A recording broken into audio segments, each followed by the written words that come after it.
بسم اللہ الرحمن الرحیم۔ السلام علیکم ناظرین، فاروقی دور خلافت میں اسلامی سلطنت 22 لاکھ مربع میل پر محیط تھی۔ آپ کا اسم گرامی عمر، لقب فاروق اور کنیت ابو حفص ہے۔ سیدنا عمر رضی اللہ عنہ کا نسب پشت پر سیدنا محمد صلی اللہ علیہ وآلہ وسلم سے ملتا ہے۔ آپ کی ولادت عام الفیل کے 13 سال بعد ہوئی اور آپ 27 سال کی عمر میں مشرف با اسلام ہوئے۔ چونکہ نبی کریم صلی اللہ علیہ وآلہ وسلم سیدنا عمر رضی اللہ عنہ کے اسلام قبول کرنے کے لیے بہت دعا فرمایا کرتے تھے، اس لیے سیدنا عمر فاروق رضی اللہ عنہ کے اسلام لانے پر نبی صلی اللہ علیہ وآلہ وسلم بہت خوش ہوئے اور اپنی جگہ سے چند قدم آگے چل کر آپ کو گلے لگایا اور آپ کے سینہ مبارک پر دست نبوت پھیر کر دعا دی کہ اللہ آپ کے سینہ سے کینہ و عداوت کو نکال کر ایمان سے بھر دے۔ حضرت جبرائیل علیہ السلام بھی فاروق اعظم رضی اللہ عنہ کے قبول اسلام پر مبارکباد دینے نبی اکرم صلی اللہ علیہ وآلہ وسلم کی خدمت میں حاضر ہوئے۔ سیدنا عمر فاروق رضی اللہ عنہ کے اسلام لانے سے اسلام کی شان و شوکت میں اضافہ ہونا شروع ہو گیا اور مسلمانوں نے بیت اللہ شریف میں اعلانیہ نماز ادا کرنا شروع کر دی۔ آپ وہ واحد صحابی ہیں جنہوں نے سب سے پہلے اعلانیہ اسلام قبول کیا اور اعلانیہ ہجرت فرمائی۔ ہجرت کے موقع پر طواف کعبہ کیا اور کفار مکہ کو للکار کر کہا کہ میں ہجرت کرنے لگا ہوں، یہ مت سوچنا کہ عمر چھپ کر بھاگ گیا ہے، جسے اپنے بچے یتیم اور بیوی بیوہ کرانی ہو وہ آ کر مجھے روک لے۔ مگر کسی کی ہمت نہ ہوئی کہ آپ کے مقابل آتا۔ ہجرت کے بعد سیدنا عمر فاروق رضی اللہ عنہ تمام غزوات میں رسول اللہ صلی اللہ علیہ وآلہ وسلم کی معیت میں رہے۔ غزوہ بدر میں اپنے حقیقی ماموں عاص بن ہشام کو اپنے ہاتھ سے قتل کیا۔ غزوہ احد میں انتشار کے باوجود اپنا مورچہ نہیں چھوڑا۔ غزوہ خندق میں خندق کے ایک طرف کی حفاظت آپ کے سپرد تھی۔ بعد ازاں بطور یادگار یہاں آپ کے نام پر ایک مسجد تعمیر کی گئی۔ غزوہ بنی مستلق میں سیدنا عمر فاروق رضی اللہ عنہ نے ایک کافر جاسوس کو گرفتار کر کے دشمن کے تمام حالات دریافت کر کے اسے قتل کر دیا تھا۔ اس کی وجہ سے کفار پر دہشت طاری ہو گئی۔ غزوہ حدیبیہ میں آپ مغلوبانہ صلح پر راضی نہ ہوتے تھے، مگر نبی اکرم صلی اللہ علیہ وآلہ وسلم کی وجہ سے سر تسلیم خم کیا، اور جب سورہ فاتح نازل ہوئی تو رسول اللہ صلی اللہ علیہ وآلہ وسلم نے آپ کو یہ سورت سنائی، کیونکہ اس میں بڑی خوشخبری اور فضیلت آپ رضی اللہ تعالیٰ عنہ ہی کے لیے تھی۔ غزوہ خیبر میں رات پہرے کے دوران ایک یہودی کو گرفتار کیا اور نبی صلی اللہ علیہ وآلہ وسلم کی خدمت میں لائے۔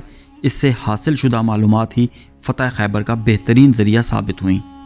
غزوہ حنین میں مہاجرین صحابہ رضی اللہ عنہ کی سرداری حضرت عمر رضی اللہ عنہ کو مرحمت کی گئی۔ فتح مکہ کے بعد حضرت عمر رضی اللہ عنہ نے حضور صلی اللہ علیہ وآلہ وسلم سے کعبہ میں عمرہ یا اعتکاف کی اجازت طلب کی تو نبی علیہ السلام نے اجازت کے ساتھ فرمایا، اے میرے بھائی، اپنی دعا میں ہمیں بھی شریک رکھنا اور ہمیں بھول نہ جانا۔ سیدنا عمر رضی اللہ عنہ فرمایا کرتے تھے کہ نبی صلی اللہ علیہ وآلہ وسلم کے اس مبارک جملے کے عوض اگر مجھے ساری دنیا بھی مل جائے تو میں خوش نہ ہوں گا۔ سیدنا عمر فاروق رضی اللہ عنہ کفر و نفاق کے مقابلے میں بہت جلال والے تھے اور کفار و منافقین سے شدید نفرت کرتے تھے۔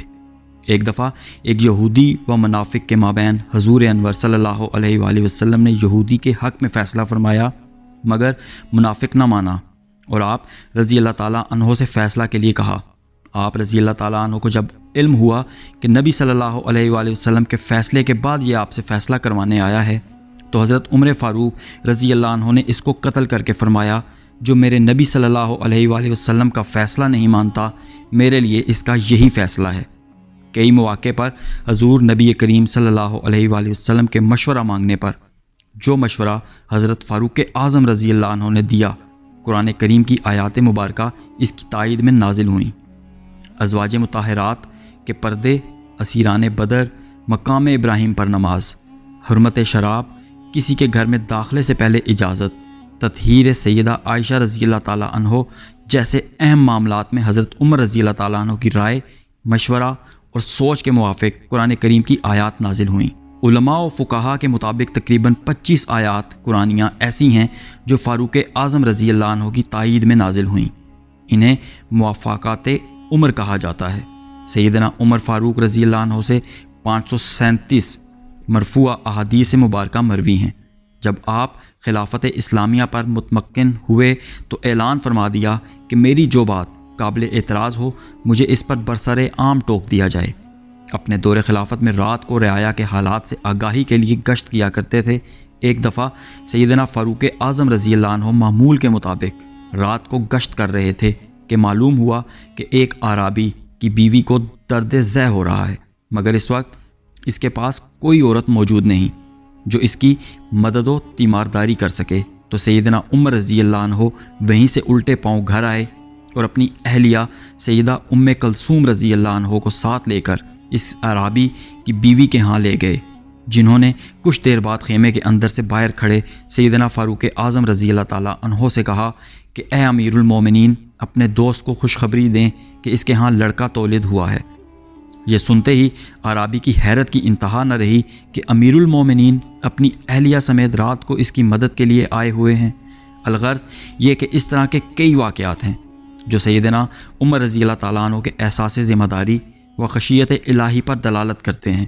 آپ نے اپنے حکام کو باریک کپڑا پہننے، چھنے ہوئے آٹے کی روٹی کھانے اور دروازے پر دربان رکھنے سے سختی سے منع فرمایا کرتے تھے۔ مختلف اوقات میں اپنے مقرر کردہ حکام کی جانچ پڑتال بھی کیا کرتے تھے۔ ایک دفعہ ملک شام تشریف لے گئے۔ اس وقت حاکم شام سیدنا امیر معاویہ رضی اللہ عنہ تھے، جنہوں نے عمدہ لباس پہنا ہوا تھا اور دروازے پر دربان بھی مقرر کیا ہوا تھا۔ سیدنا فاروق اعظم رضی اللہ عنہ نے حضرت معاویہ رضی اللہ عنہ سے اس کا سبب پوچھا تو انہوں نے فرمایا کہ چونکہ یہ سرحدی علاقہ ہے اور یہاں دشمن کے جاسوس بہت ہوتے ہیں، اس لیے میں نے ایسا کیا ہے تاکہ دشمنوں پر رعب و دبدبہ رہے۔ یہ جواب سن کر سیدنا فاروق اعظم رضی اللہ عنہ مطمئن ہو گئے۔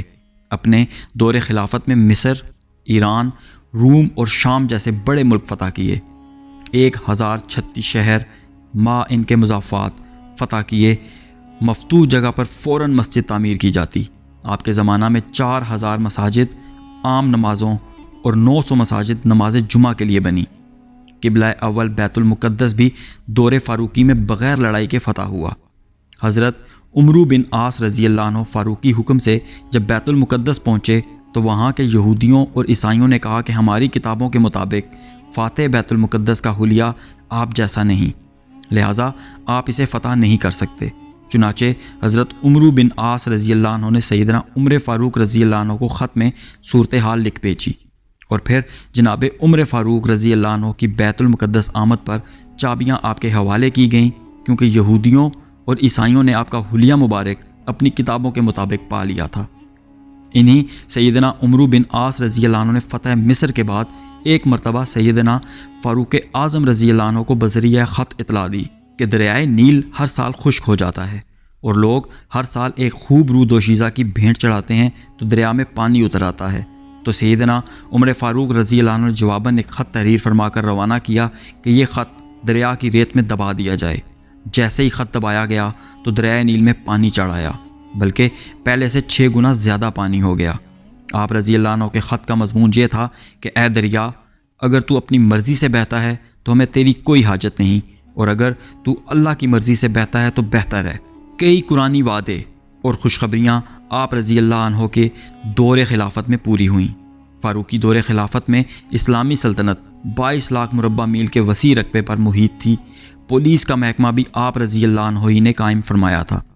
کئی علاقوں میں قرآن اور دینی مسائل کی تعلیمات کے لیے حضرت معاذ بن جبل، حضرت عبادہ بن صامت، حضرت ابی ابن کعب، حضرت ابو الدرداء، حضرت سعد اور حضرت ابو موسیٰ اشعری رضی اللہ عنہ وغیرہ جیسے اجلا صحابہ کرام رضوان اللہ علیہم اجمعین کو مقرر فرمایا۔ آپ رضی اللہ تعالیٰ عنہ کے دور خلافت بہت مبارک اور اشاعت و اظہار اسلام کا باعث تھا۔